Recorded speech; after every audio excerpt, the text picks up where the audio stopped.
주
사랑의 주님, 우리에게 주님은 어떻게 살아야 되는 것인지 분명히 알려주셨지만 우리의 힘으로는 불가능했던 것을 봅니다. 국가 이스라엘에도 동일하게 하나님의 말씀을 써서 그들에게 주었지만 그들의 능력으로는 도저히 불가능했던 것을 봅니다. 우리가 얼마나 죄의 파워 아래 갇혀 있었는지 여실히 모든 역사가 증명하고 있는 것을 봅니다. 하지만 하나님은 주권의 하나님으로서 바로 이러한 인간의 상태에 개입하셔서 바로 인간들로 하여금 새롭게 될 수 있으며 또 하나님의 말씀을 즐겁게 따를 수 있으며 하나님이 원하시는 대로 우리를 바꿔가실 수 있는 분인 걸 믿습니다. 우리에게 요구하는 것은 오직 믿음이 전부인 것을 봅니다. 하나님, 오늘도 우리가 신명기의 마지막 부분을 통해서 하나님이 요구하시는 것이 무엇이며 우리는 어떻게 반응을 해야 될 것이며 그리고 하나님의 주권적인 은혜는 우리를 어떻게 찾아오시며 또 우리를 변화시키시는지 그런 모든 이야기들을 함께 같이 나누고자 합니다. 우리 가운데 오셔서 우리 가운데도 말씀하시고 우리의 심령에도 함께 하시옵소서. 예수님의 이름으로 기도드립니다.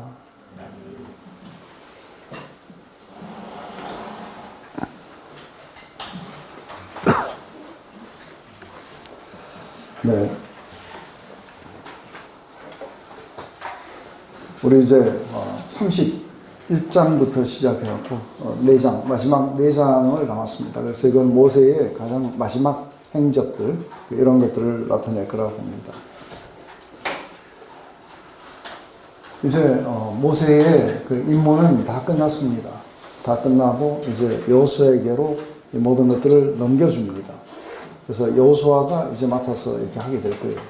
근데 모세에게는 아직 그 마지막 한 가지 남은 것은 여호수아에게 리더로 세워주시고 그러고 나서 이제 모세의 노래를 이렇게 지어야 돼요. 이게 이제 모세가 해야 되는 마지막 임무였던 걸 봅니다. 그래서 우리 한번 살짝 이렇게 보게 되면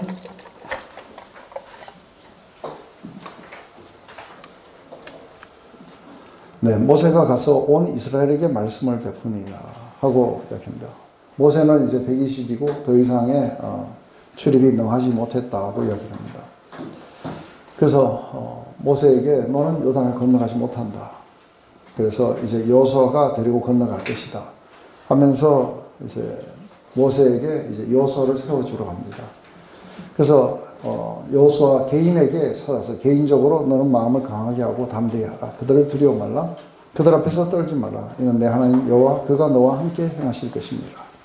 반드시 너를 떠나지 아니하고 버리지 아니하실 것이다. 또 백성 앞에서 다시 한번 그대로 이야기합니다. 너는 마음을 강하게 하고 담대히 하라. 너는 이 백성을 거느리고 여호와께서 그들의 열조에게 주리라고 맹세하신 땅에 들어가서 그들로 그 땅을 얻게 하라. 여호와 그가 내 앞에 행하시며 너와 함께 행하사 너를 떠나지 아니하시고 버리지 않으시니 너는 두려워 말고 놀라지 말라. 중요한 것들은 계속해서 이렇게 반복되어 나옵니다. 그래서 놀라지 말고 두려워하지 말라. 그리고 마음을 강하게 하고 담대해라. 이게 이제 여호수아에게 요구했던 전부입니다. 그리고 하나님이 네 앞서 행하시면서 너와 함께 하시고 그리고 여호와께서 너를 절대로 떠나시거나 버리지 아니하실 것이다. 이게 이야기의 전부입니다. 제일 먼저 이제 우리가 한 신정 국가 안에서 그 후계자를 세우는 그 이야기입니다. 후계자를 세울 때에 하나님 나라 안에서의 가장 중요한 덕목은 뭘까? 했을 때 그 사람이 얼마나 온유한 성품을 가졌느냐? 아니면 그 사람이 얼마나 이렇게 능력이 있느냐? 친화적이냐? 이런 여러 가지들을 갖다가 이렇게 보겠지만 사실 하나님 나라 안에서 말을 잘할 필요도 없고 많이 배울 필요도 없고 오직 한 가지 필요한 것은 이게 믿음이에요. 이제 이 믿음이 상당히 중요한 이유 중에 하나는 하나님이 직접 통치하세요. 하나님 나라는 하나님이 직접 통치하시는 곳이고 그리고 인간의 리더들은 하나님을 이렇게 트러스트하고 있어야 돼요. 그래서 하나님의 그 뜻이 이 리더들을 통해 가지고 흘러가도록 그래서 직접 다스리시지만 리더를 세워 가지고 다스리기도 이렇게 하세요. 그죠? 그래서 여호수아가 하나님께로부터 부여받은 이것은 굉장히 무거운 거예요. 왜냐하면 이 자기 백성들을 데리고 자기보다 아주 강성한 그 나라들을 쳐서 들어가서 정복해가지고 그 땅을 얻게 해줘야 되는 거예요. 뿐만 아니라 지금까지 봐왔지만 굉장히 아주 패역한 백성들이에요. 굉장히 하나님께 거역했고, 그리고 말 잘 안 듣는 백성들. 이 백성들을 갖다가 이끌어야 돼요. 그래서 이런 백성들을 이끌고, 그리고 자기보다 더 강성한 나라를 쳐들어 들어가서 이 땅을 얻어야 돼요. 근데 여기에는 그 여호수아가 아주 쉽게 반응할 수 있었던 한 가지는 그게 하나님이 주시겠다고 약속하셨고, 거기에 대한 믿음이 있어요. 하나님이 함께 하실 것이고, 그리고 결국은 궁극적으로는 우리가 이 땅을 얻게 될 것이라는 확신이에요. 이게 전부라 해야 돼요. 백성들이 어떻게 반응하는지 거기에 귀 기울인다든지 이렇게 하면은 하나님 나라 안에서 리더로서는 제로예요. 그러면은 뭐가 되냐면은 우민 정치가 돼요. 그래서 아주 우매한 백성들이 이끌어가는 여론 정치를 하게 돼요. 하나님 나라는 하나님이 다스리시는 곳이기 때문에 하나님의 뜻이 통과될 수 있도록 거기에 대해서 강한 믿음을 가지고 있어야 되는 거예요. 그래서 불가능한 것도 전부 가능하게 되는 이유가 어디에 있는가 하면은 바로 하나님에 대한 트러스트예요. 그래서 하나님께서 함께 하실 것이고, 여호수아보다 먼저 앞에서 행하실 것이고, 절대로 버리지 않고 떠나지 않고, 그 모세가 함께 하던 것처럼 늘 함께 하실 것이다. 그렇기 때문에 하지 말아야 되는 건 두려워하지 말고, 놀라지 말고, 그리고 떨지도 말고, 마음을 강하게 하고 담대해야 된다. 이 강하고 담대함, 용기는 어디서 오는가 하면 믿음에서부터 와요. 이게 이제 굉장히 중요한 파트겠죠.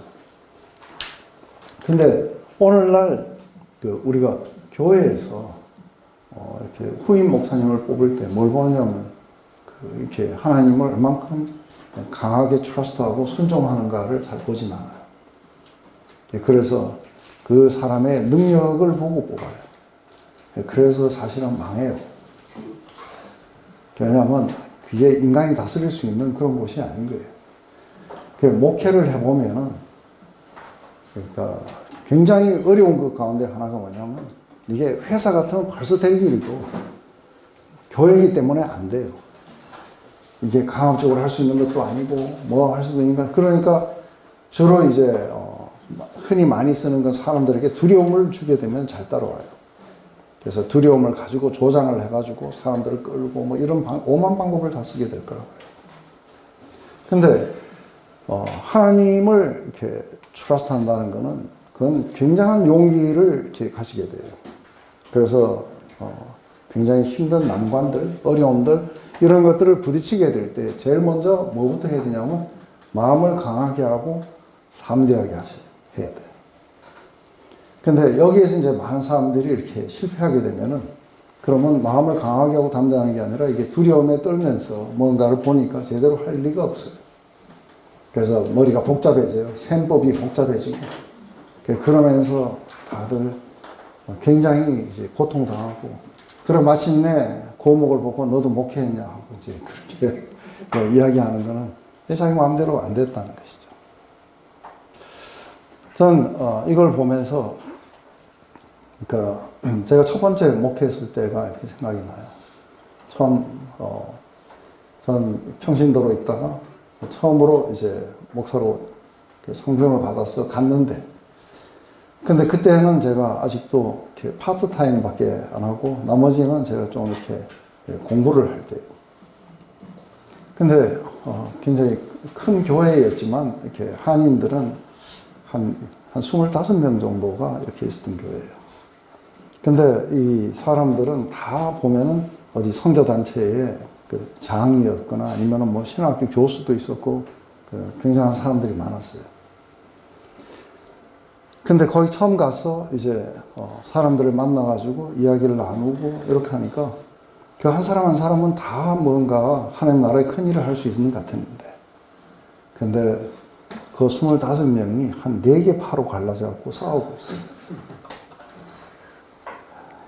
서로 잘난 거예요.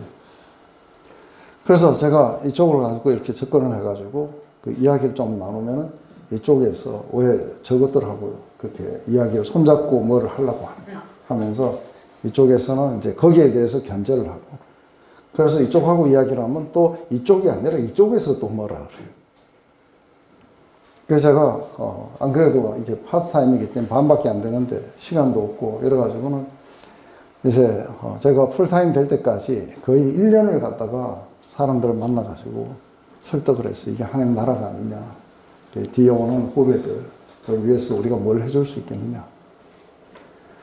근데 이게 갈수록 이게 문제가 보니까 이게 제가 해결할 수 있는 문제가 아닌 거예요. 그리고 제가 교회에다 물어봤어요. 왜 날 여기다가 이렇게 했느냐 했더니 하도 이 조그마한 공동체가 하도 문제가 많고 시끄러워가지고 이게 제가 좀 점잖게 하려고 그렇게 갖고 데리고 왔다는 거예요. 그래 보니까 이게 제가 할 수 있는 거 아닌 거예요. 이게 사람이 한번 갈라지면은 그러니까 세상에는 술 한잔 먹으면 되는데 여기는 술이 없었어요. 한번 갈라지면 영원히 갈라지더라고요. 네. 드디어 이제 제가 풀타임 됐어요. 졸업하고 풀타임 됐어요. 그때에 하나님께 기도했어요. 하나님, 이게 그래도 당신 교회가 아닙니까? 근데 사람들로 하여금 당신에게 이렇게 관심을 갖게 하는 게 이렇게 힘들어가지고 이게 어떻게 할 수 있겠습니까? 그래서 그때 제가 하나님께 구한 거는 이걸 가지고 뭐를 이렇게 하는 게 아니라 하나님 새 술을 붓게 새 부대를 보내달라고. 그래서 그들과 함께 시작하겠습니다. 이랬는데 진짜 말도 안 되게 뭐 20대 한 명, 뭐 40대 한 명, 뭐 30대 이러고 했는데 다 이제 교회를 다인동 만인동 하는 사람도 있었고 그 중에 2명은 교회를 나오긴 나왔었는데 희미했었고 3명은 처음 교회를 나온 거예요. 그 사람들하고 교회를 한다는 게 이게 사실은 말이 안 되는 것 같잖아요. 그런데 기도하고 이 사람들이 왔으니까 이 사람들에게 포커스하겠습니다. 그리고 그 사람들과 함께 같이 시작했는지 한 2개월 만에 이 5명이 전원이 본어게인해요. 그러면서 막 사람들 막 끌어오고 막 이렇게 하니까 한 4개월 되니까 이 원래 있던 사람들을 이렇게 숫자를 넘어서기 시작하는 거예요. 그러고 6개월 되니까 이게 더블이 돼요. 그러니까 이제 이 사람들이 막 공동체 안으로 막 들어가는 거예요. 들어가니까 이렇게 가만 보니까 신학교 교수인데 저 사람이 예수를 안 믿는 것 같은 거예요. 이 사람들 눈에. 뭐 어디 뭐 선교단체 리더인데 보니까 이 사람이 예수를 안 믿는 것 같은 거예요. 그 사람들한테 갖고 막 예수 믿으라고 전도를 막 아주 웃지 못할 일이 이제 막 해프닝이 된 거예요. 그러면서 이거는 막 기하급수적으로 막 늘어나고 있고 이 사람들은 뭔가를 해보려니까 이게 이 사람들 눈에는 보기에는 뭐예요? 예수 안 믿는 사람처럼 보이는 거예요. 그러니까 이제 그 중에 그 한 반 정도는 이게 우리가 정말 이렇게 이상한 짓들을 하고 있었구나. 그래갖고 회개하고 돌아서서 참여하려는 사람도 있었고 우리는 다 물러나야 된다 이런 사람도 있었고 어떤 사람들은 세도를 좀 부려보려는데 장이 없어진 거예요. 그러다가 또 다른 데 살며시 갔다가 나중에 와갖고 조용히 끝까지 다닙니다. 그러면서 이게 이제 새로운 공동체, 새로운 걸로 하니까 이것 좀 이제 교회에서는 이것 좀 없애달라고 그러는데 지금 이거 잠잠하게 하는 게 제가 들어가서 평생에 해야 되는 그런 잡이 아니고요. 그죠? 그런 그 임무를 제가 받아가고 가고 싶지는 않았어요. 그래서 제가 하고 싶은 거는 이게 밴쿠버에 한번 부흥이 일어나고 이 교회가 이게 막 정말 복음으로 흔들리고 이런 모습을 보고 싶었던 거죠. 그래서 팔팔한 그런 어떤 마음을 가지고 들어갔는데 교회를 흔드는 건 성공을 했어요. 그런데 밴쿠버가 흔들리는 건 잘 안 됩니다. 그래서 굉장히 많은 새로운 사람들이 들어오게 되고 그 뒤에 수도 없이 이렇게 많은 사람들이 이렇게 믿지 않은 영혼들이 들어오는 그런 계기가 된 것이죠. 근데 하나님과 함께 하지 못하면은 서바이벌이 뭐 문제고 어떻게 하면 내가 여기서 정착할 수 있는가 이런 거 생각했으면 택도 없는 얘기들이에요. 그런 거에 조금 더 연연하지 않은 채 하나님이 함께 하시고 그리고 하나님이 그렇게 역사하실 것이다. 이렇게 생각을 한다면은 이제 그런 거에 반응하지 말아야 되겠죠. 중요한 건 뭐냐면 하나님께 반응해야 돼요. 하나님이 하라시는 그 일들을 하고, 그리고 그런 건 I don't care 하고 넘어가면 그만인 거예요. 그런데 상당히 또 한 가지 중요한 게 뭐냐면 리더가 얼만큼 하나님께 반응하느냐, 그리고 하나님을 트러스트하느냐 하는 것이 굉장히 중요하지만 하나님 나라 안에서 리더가 아주 중요하진 않아요. 하나님 나라 안에서 리더가 굉장히 중요한 것 같은데, 리더가 너무 잘하면은 무슨 철교 같은 거 이런 게 생겨요. 모세교, 철교 뭐 이런 게 생겨요. 그 인간은 왜냐하면 눈에 보이는 어떤 대상을 따르려고 자꾸 그렇게 하기 때문에 그래요. 그래서 이 리더가 그 다음에 해야 되는 게 뭐냐면 사람들에게 말씀을 가르쳐야 돼요. 그래서 이 말씀이 사람들을 이렇게 인도하도록, 그들을 통치할 수 있도록. 그래서 하나님이 직접 통치하시는 수단이 뭐냐면 이제는 이제 리더가 사라져도 상관없어요. 그래서 하나님의 말씀이 이 백성들을 직접 통치하시게 될 거예요. 그래서 여호수아를 세우는 이야기, 이 이야기는 사실은 앞에 조금 나오고 여호수아서를 읽어보면은 여호수아가 뭐 굉장히 큰 활약을 한 것 같은데 별거 없어요. 실제로 여호수아서를 읽어보면 이게 여호수아서인가 싶을 정도로 여호수아 별 볼 일 없어요. 그런데 굉장히 중요한 것은 하나님의 말씀을 청종했는가 안 했는가가 굉장히 중요하게 떠오르게 될 거예요. 그래서 중요하게 된 건 뭐냐면 이제 율법이에요. 그래서 모세가 이 율법을 써서 여호와의 언약궤 매는 레위 제사장들과 이스라엘 모든 장로에게 해주고 그들에게 명하여 이르기를 내 7년 끝 곧 정기 면제년 초막절에 온 이스라엘이 내 하나님 여호와 그 택하신 곳에 모일 때에 이 율법을 낭독하여 온 이스라엘로 듣게 할지니 곧 백성의 남녀와 유치와 내 성 안에 우고하는 타국인을 모으고 그들로 듣고 배우고 내 하나님 여호와를 경외하며 이 율법의 모든 말씀을 지켜 행하게 하고 또 너희가 요단을 건너가서 얻을 땅에 거할 동안에 이 말씀을 알지 못하는 그들의 자녀로 듣고 내 하나님 여호와 경외하기를 배우게 할지니라. 굉장히 중요한 건 말씀을, 그러니까 모든 우리가 성도들이 말씀을 갖다가 잘 알게 되면은 하나님이 직접 통치하세요. 안 그래요?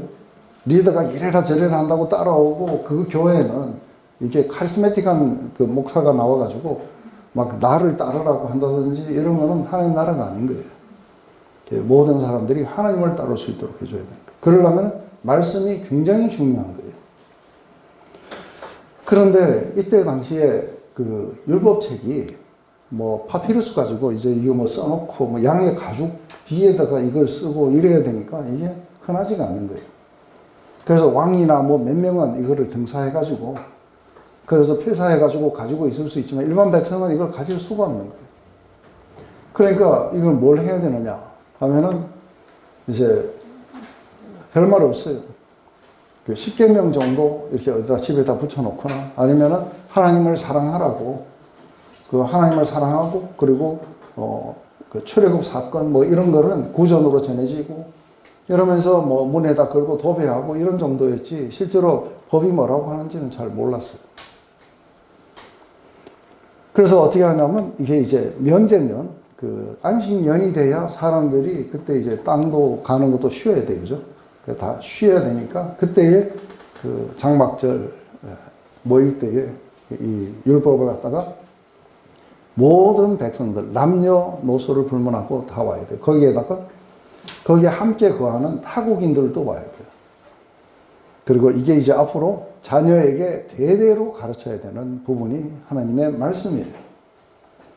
그래서 이 말씀을 통해 갖고 하나님을 경외하는 것을 갖다가 이 모든 국민들이 다 배워야 되는 거예요. 근데 이게 이제 우리가 무슨 일이 벌어졌는가 하면은 들어가서 이게 얼마 안 돼가지고 성전에서 율법책을 잃어버려요. 그래가지고 그 면제년에 낭독도 안 했어요. 그리고 유월절도 안 지키고 이게 다윗 왕 때도 안 지켰어요. 이게 어디까지 가느냐면은 쫙 넘어가가지고 BC 한 620년경에 이때에 누가 나타나냐면 요시야라는 왕이 나타나요. 근데 이 요시야가 8살 때 이게 돼가지고 이제 이 요시야가 아주 건장할 때쯤 됐을 때는 이게 지금 그 파워가 약간 바뀌고 있었어요. 아시리아가 무너져 내려가고 바벨론, 신흥 바벨론 제국이 막 이렇게 부상하고 이러는 그 파워 사이에 약간의 이렇게 평화가 왔어요. 그때에 이제 막 그 요시야가 대대적으로 성전을 수리하기 시작한 거예요. 막 수리하다가 보니까 율법책을 발견하게 된 거예요. 그래서 이 요시야가 율법책을 발견하고 그 율법책을 읽어요. 읽고 울면서 아주 통곡을 해요. 그러면서 전 백성들을 다 모아놓고 이 율법책을 읽어줘요. 그리고 전 백성이 전부 다 울고 통회하면서 하나님 앞에 자복하는 이 일들이 일어나는 거예요. 이게 요시야의 개혁이에요. 이게 열왕기하 22장하고 23장에 보면 이게 나와요. 이제 포로로 잡혀가고 난 뒤에 그 밑에 요시야의 그 아들들 여호야김 또 시드기야 이건 또 하나님을 잘 경외하진 않았어요. 그러다가 이제 포로로 잡혀갔다가 나중에 이제 수르바벨에 의해서 이렇게 소수의 사람들이 돌아왔는데 이렇게 성전 건축을 하고 이래갖고 우여곡절 끝에 이제 성전을 다 건축해 놓고 나니까 그러니까 이게 학자 에스라가 이들에게 율법을 가르쳐야겠구나 해가지고 하나님 말씀을 가르쳐야 된다고 보고 이게 날을 정하고 모든 그 사람들을 전부 성전 앞에 불러 모아가지고 하루 종일 이 율법을 갖다가 낭독도 하고 가르치기도 하고 거기서 또다시 한번 대대적인 부흥이 일어나요. 그러면서 하나님 말씀과 잘못 살았던 것들 이런 것들을 막 떠나보내고 그래서 외국인 안에도 떠나보내고 이런 뭐 웃지 못할 일들을 막 일어나요. 결국은 리더들은 제대로 못했어요. 열왕기 상하는 전부 다 그런 이야기들이에요. 이들은 왕들에 의해서 사실은 나라가 패망으로 가는 거예요.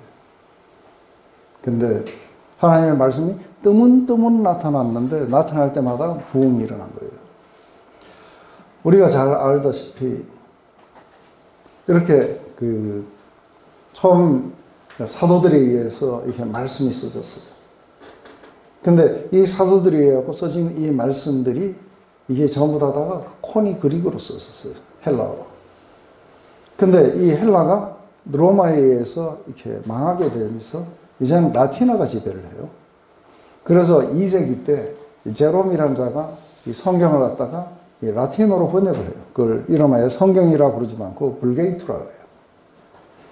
그래서 이 불게이토가 지금부터 뭐가 됐냐면은 모든 이제 성경의 기본이 되는 거예요. 그러다 보니까 얼마 후에 이게 라틴어도 사라져요. 그러니까 이제 코니 그릭도 사라지고 라틴어도 사라져 버리고.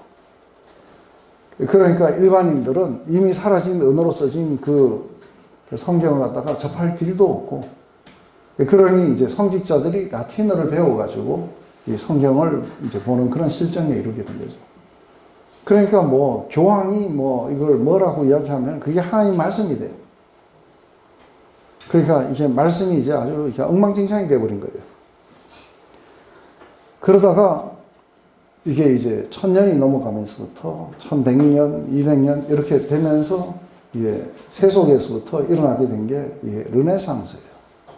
이 르네상스는 복고풍으로 옛날 그 호모의 일리아드와 오디세이 이런 어떤 문학 작품들을 읽으려고 코니 그릭을 배우기 시작한 거예요. 그래서 그 코니 그릭을 갖다가 배우다 보니까 뭐가 나타난 거예요? 성경의 원래 처음 원문을 보게 돼요. 그러니까 사람들이 여러 나라에서 성경의 원문들을 접할 수 있게 된 거예요. 그래 보니까 이게 너무 틀리는 거예요.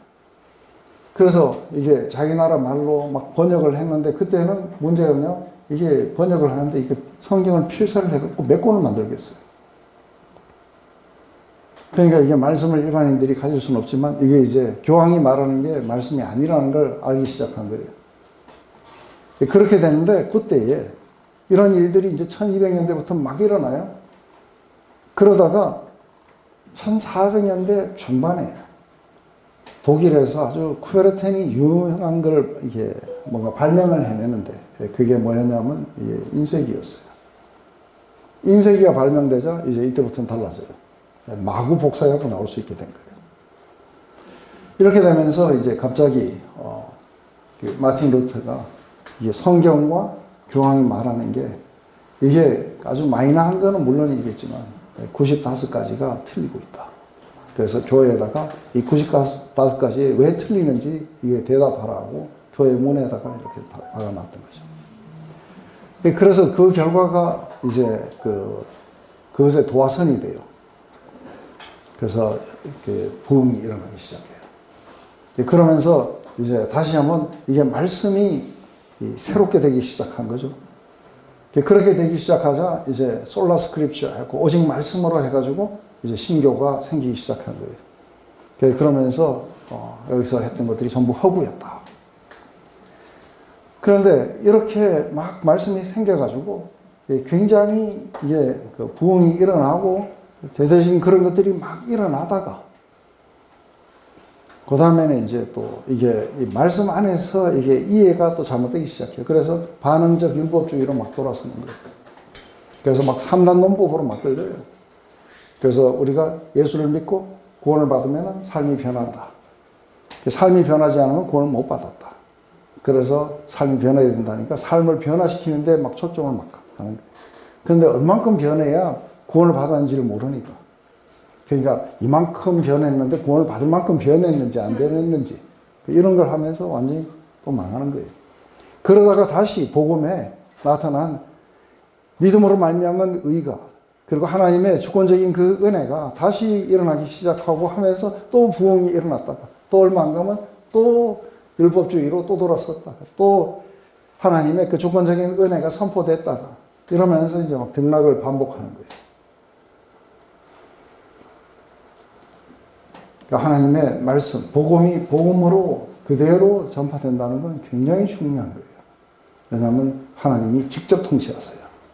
그 심령에 직접 통치할 수 있는 방법이 있기 때문에 이게 우리는 부지런히 가르치고 그리고 사람들을 말씀 위에 세워주는 이것은 아주 절대적인 거예요. 그게 얼마나 내 마음을 그렇게 따뜻하게 했냐 안 했냐 이런 건 중요하지 않아요. 중요한 것은 하나님의 그 은혜의 선포, 그 주권적인 그분의 역사 이런 것들은 지속적으로 이렇게 선포가 돼야 돼요. 그래서 이 말씀 그리고 좋은 지도자는 하나님을 향해서 처절하게 자기가 먼저 듣고 믿고 순종하고 그리고 사람들에게는 그 말씀을 가르치고 그리고 그 말씀 가운데 서야 되는데 문제는 여호수아가 사람들에게 말씀을 가르칠 만큼 그렇지 못해요. 그래서 이건 누가 가르치냐면 말씀을 가르치는 건 따로 누가 했냐면 레위 지파의 제사장들이 한 거예요. 그래서 레위 지파의 제사장들에게 이것을 넣어놓고 날마다 너희들이 말씀을 가르치고 하나님께 예배하고 이걸 맡으라고 이렇게 한 것이죠. 이게 이제 이게 7년마다 한 번 읽어도 충분했나 봐요. 우리는 지금 3년 사이에 모세 오경을 2번을 했어요. 그죠? 대부흥이 일어나야 되는데, 아직은 좀 잠잠해요. 왜냐면 아직 신명기가 다 안 끝났으니까.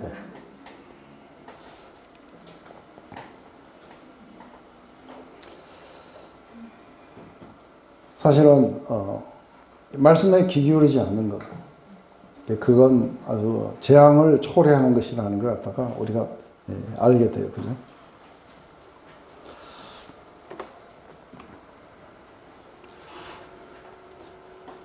이제, 사실은, 이 신명기의 이 마지막 부분은, 당대에 있는 사람들을 위해서 썼다기보다는 훨씬 더 먼 훗날의 사람들을 위해서 썼을 거라 봐요.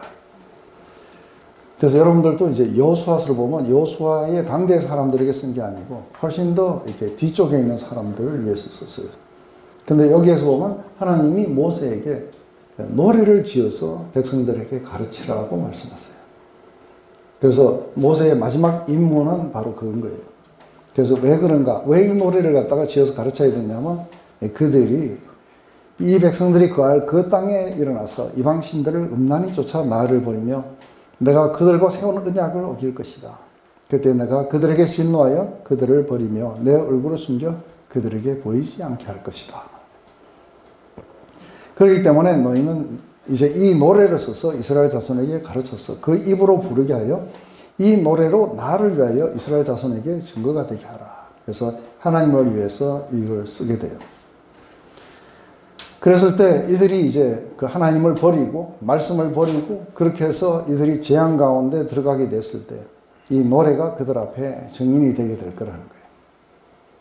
그래서 나는 그들이 들어가서 어떤 걸 생각하고 이럴지 이미 안다.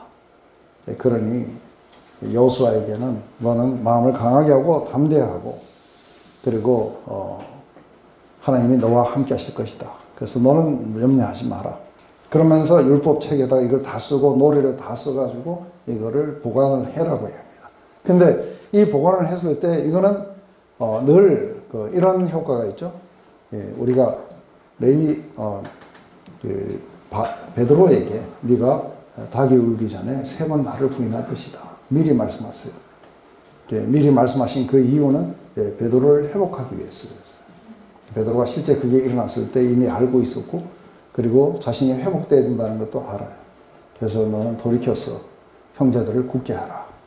베드로는 하나님이 자기를 이것 때문에 버리실 게 아니라 이렇게 하고 난 뒤에 형제들을 굳게 하라는 그 하나님의 자기 주님의 그런 명령이 있었다는 것 또한 알아요. 이 노래의 마지막에 보면은 이 노래는 굉장히 아주 페인풀하게 그렇게 하나님이 자신을 버린 백성을 향해서 이야기를 하시는 것 같으면서도 보면은 마지막 결론이 하나님의 주권적인 은혜로 끝나요. 그래서 하나님이 이렇게 패역한 백성들을 다시 회복시키실 거라는 그 희망을 이렇게 담아서 이걸 해주게 돼요. 그러면 나중에 막상 이들이 하나님을 버리고 그래서 큰 재앙을 당했을 때 이들은 왜 우리가 이런 재앙을 당했는지를 그때 당시에는 잘 이해할 수가 없어요. 근데 보니까 이 노래를 보니까 자기들이 이렇게 하나님을 버려서 이게 당했구나. 그래서 우리가 하나님을 버려서 우리가 이런 일을 당했다는 걸 알아요. 그죠? 그런데 그 노래 뒤에 보니까 하나님이 우리를 회복시켜 주시겠다는 이야기도 나와요.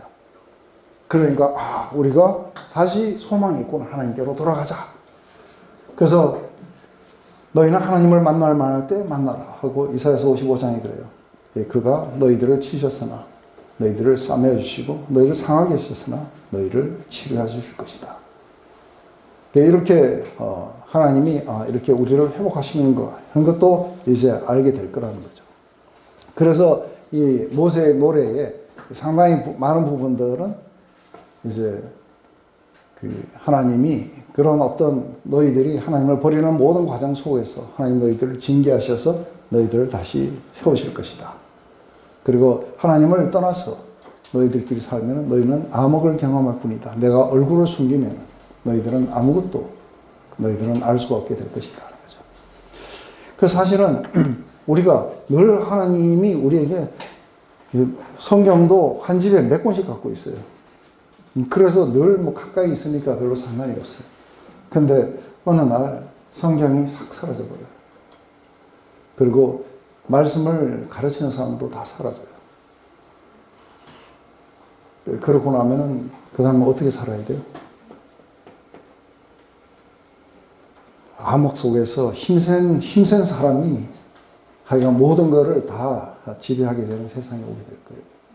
어떻게 살아야 될지, 어디로 가야 될지, 내가 무엇을 위해서 살아가야 될지 완전한 암흑 속에 들어가게 될 거예요. 그래서 내가 얼굴을 돌리면은 전부 다 그렇게 될 거라고 말씀해 주시는 거죠.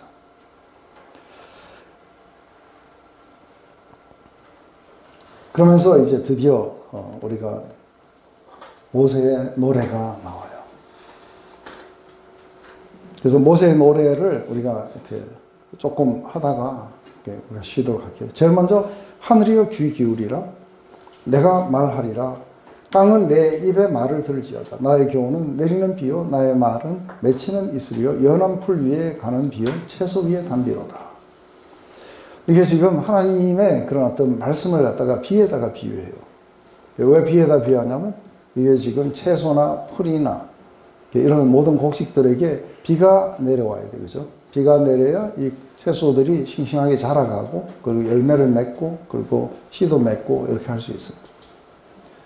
근데 우리가 하나님 말씀이 우리 가운데 사라지게 되면 우리 안에는 생명이 아니라 이제 죽음으로 향해 치달아가게 될 거예요. 그것은 우리가 창세기 4장부터 시작해서 11장까지의 그 이야기들이에요.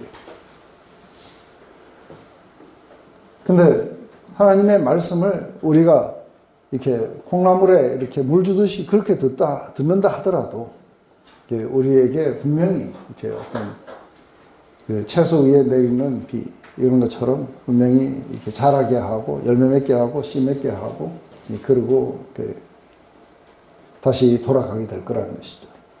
바로 내 말을 들어야 되는 그 이유, 하나님이 그 하나님의 말씀을 우리가 날마다 청종하고 들어야 되는 그 이유는 우리의 영혼이 살겠다는 거죠. 그리고 늘 푸르고 그리고 열매 맺는 삶으로 가기 위해서는 그 말씀을 믿음으로 들으라 하고 이야기하는 거죠. 이러면서 이제 내가 여호와의 이름을 전파하리니 하고 그래요. 여호와의 이름이라는 것은 우리가 이름은 그 사람의 이렇게 속성을 나타내줘요. 그래서 하나님이 그 영광을 나타내셨다. 그 이름을 반포하셨다. 똑같은 이야기예요. 하나님의 이름은 뭐냐면 바로 노하기를 더디하시고 인자와 자비를 천대까지 베푸시며 온유하신 하나님. 이게 이제 그 여호와의 이름이었어요. 내가 내 이름을 네 앞에 반포하겠다 하면서 여호와라 여호와라 그러면서 노하기를 더디하시고 그러면서 쭉 하나님의 그런 성품들이 나오게 돼요. 근데 하나님의 이름 이렇게 했을 때 여기에서 몇 가지가 나오냐면 제일 먼저 반석이에요. 하나님은 너희의 구원의 반석이시다. 그리고 하나님은 너희를 지으신 분이고 너희 아버지시다. 너희 아버지시기 때문에 반석이기 때문에 너희가 의존할 수 있고 아버지시기 때문에 너희를 눈동자같이 지키신다. 그래서 그분의 그 영원하신 팔이 너희들을 갖다가 그렇게 데려가게 될 거다. 그러면서 이 광야에서 너희들을 이렇게 인도할 때 독수리처럼 그래요. 그죠? 독수리.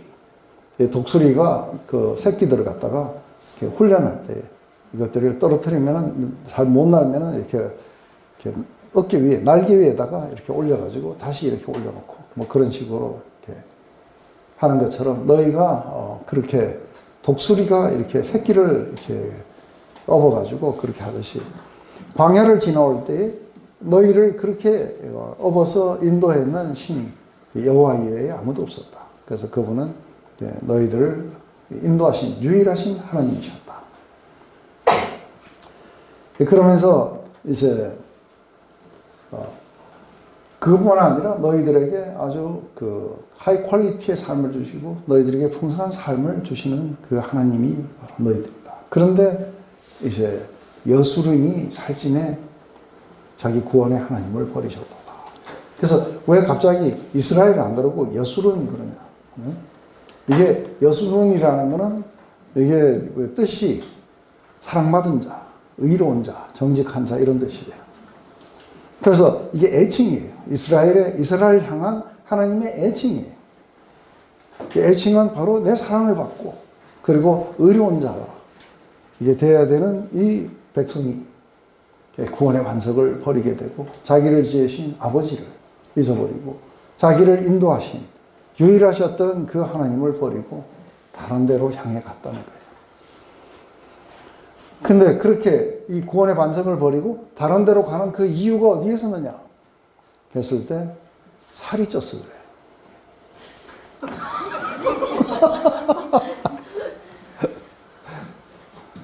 다행히 이게 이름 안에는 살찐 분이 한 분도 안 계시는데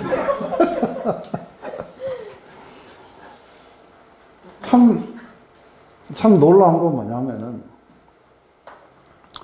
놀라운 거는 하나님이 축복하셔서 풍성한 삶이 오면은 기뻐야 되는데 하나님이 축복하셔서 풍성한 삶이 오면은 풍성함을 주신 분을 갖다가 잃어버려요.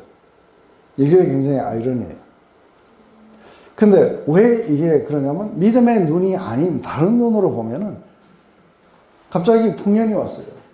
그래서 올해는 아주 뭐 비가 많이 와서 이렇게 되었다고 보는 거예요. 그리고 뭐 풍년인데 요즘에는 뭔가 그 생선들이 많이 이렇게 뭐 잘 이렇게 수온이 좋아가지고 풍성해가지고 우리가 이렇게 했다. 이렇게 보지 하나님이 우리를 축복하셨다 그렇게는 잘 생각 안 하는 거예요.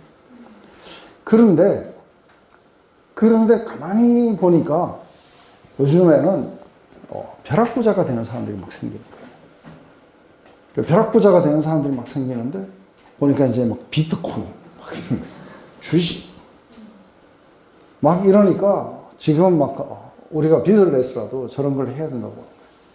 이런 사람들은 누구 말이 이렇게 속이 타냐면 이렇게 머스크 일론 같은 이런 사람들이 하는 말이 그냥 속이 되지. 그런데 그렇게 하고 팍팍팍 막 생기는 사람들이 가만히 보니까 이 사람들이 김봉수, 장명수 해갖고 이름도 바꾸고 이러니까 잘 되더라는 거예요. 그러니까 보니까 이름을 바꿔야 잘 되는구나. 이래가지고 이제 김봉수, 장명수 찾아가가지고 이름 바꾸기도 하고 그리고 전 보니까 지금은 올해는 하면 안 돼. 내년에 하셔야 돼. 이런 걸 다 가르쳐 주는 데가 있더라는 거예요. 그러니까 믿음이 없고 이런 사람들은 어떻게 돼요? 설렁설렁 하면서 다 가버리는 거예요. 그래서 사실은 우리가 그 하나님의 그 구원을 맛보고 막 이랬던 이 사람이 설마 우리가 다른 신을 섬기거나 이렇게 했겠어요? 갑자기 나는 이제 하나님 안 믿고 알라를 믿겠다 이렇게 가는 사람들은 잘 없을 거라고. 그런데 알라 쪽으로 오면은 이게 뭐를 이렇게 공사를 딸 수 있는 거예요. 그 뭔가가 있어야 되겠죠, 그죠? 그러니까 어차피 중동에서 할 건데 교회 다녀봐야 아이고 이것들 진짜 술도 안 마시는 데다가 맨날 싸우더라. 그러니까 차라리 그거보다는 알라가 낫다. 그리고 이제 알라한테 가버리는 거예요. 이게 이런 식으로 해가지고 사실 빠져나가는 거예요. 적어도 그게 아니면은 어떻게 하냐면 돈과 하나님을 이렇게 생각할 때 하나님보다는 이렇게 돈을 섬기게 돼요. 그래서 사실은 하나님을 갖다가 버리는 거는 아주 식은 죽먹기로 바뀌게 돼요. 그렇지만 적당한 거리에서 하나님과 관계는 유지를 하려고 그래요. 그래서 이 백성들이 어떻게 하느냐 하면은 왜 신을 갖다가 섬기는데 그냥 섬기지 음란히 섬기는 거예요. 네? 우리가 아까 어디 갔어요? 신을 섬기는데 여기 말고 앞에 있었어요. 음란히 섬겨요. 왜 이렇게 음란히 섬기냐면 대놓고 안 섬겨요. 이들은 와서 성전에 와가지고 막 그렇게 예배도 드리는 척 해요. 그러고는 밖에 나가면 싹 달라져요. 그러면서 은근히 그쪽을 보면 부러운 거예요. 왜냐하면 이게 바알 월십이 왜 그렇게 성행을 하게 됐는가 했을 때 사실은 웃기잖아요. 그죠? 왜 하필이면 바알 같은 걸 하냐. 근데 이 바알 월십의 원상지가 어디냐면 페니키아예요. 이 페니키아는 어디냐면 이게 두로와 이게 시돈이에요. 근데 두로와 시돈은 뭐 해갖고 살았느냐 하면은 이 두로와 시돈이 이들은 농사 지어갖고 산 사람들이 아니고 무역해갖고 먹고 산 사람들이에요. 그러니까 로마하고 그리고 스페인하고 이런 식으로 이렇게 무역을 해가지고 이게 돈을 많이 버는 거예요. 근데 우리는 맨날 하나님을 이렇게 섬기려고 하고 또 뭔가 헌신을 하고 이러는데 하나님께 막 겨우 생활비 버는데 그런데 저것들은 보니까 그냥 금빙열을 하고 부쩍부쩍한 거예요. 그래서 저것들은 어떻게 저런가 봤더니 저들이 무역에서 그렇다고 보는 게 아니라 저들이 바알을 섬겨서 그렇구나. 이래가지고 사실상은 이제 이거 보면 열왕기 상하 이런 걸 보면은 그게 실제적으로 막 왕들의 활약이 아니고 거의 대부분 선지자들의 활약이에요. 열왕기 상하에 제일 많이 나오는 사람이 누구예요? 엘리하고 엘리사. 이게 전부 다가 나단, 엘리야, 엘리사 이런 사람들의 이런 활약상이 나오지 왕이 어떻게 했다든지 그런 얘기들은 짤막짤막하게 지나가요. 결국은 마지막에 싸워야 되는 대상이 누구냐면 바알 월십이에요. 그러니까 이런 게 생겨나는 이유가, 이게 이제 가장 성행했을 때가 누구냐면 바로 아합 왕 때예요. 그때 아합 왕 때 이게 그 엘리사가 다 나와요. 근데 이 아합 왕 때 왜 이렇게 성행했냐면 아합 왕의 부인이 뭐냐면 이사벨이에요. 근데 이 이사벨이 어디 출신이냐면 이 페니키아 출신이에요. 그래서 이제 바알 월십이 이렇게 확 온 나라를 이렇게 다 덮게 되는 거예요. 이게 이제 사람들이 하나님을 쉽게 잘 버리고 그게 나갈 수 있는 거는 거의 대부분 돈이라든지. 그래서 오늘날에도 교회에 가장 커다란 적이 뭐냐면은 건강과 부의 복음이에요. 그래서 예수 믿으면은 건강해져야 되고 부해져야 되고 이렇게 돼야 된다고 보는 거죠. 그래서 긍정의 힘 이런 거 그냥 막 교회가 그냥 휩쓸려가 버려요. 무슨 재정하고 이런 막 재정 강의하면 막 거기에 이렇게 막 다 휩쓸려가요. 왜냐하면은 우리에게 중요한 건 뭐예요? 하나님이 아니고 돈이라는 거예요. 그리고 건강이고, 그리고 모든 교회는 어떻게 해야 돼요? 번성해야 돼요. 그래서 뭐예요? 발로 차버리는 거예요. 하나님의 사랑을 받은 자들이 차버리는 결과들이 나옵니다. 근데 여기 레로웨는 그렇게 발로 찰 만큼 번성하지 않았어요.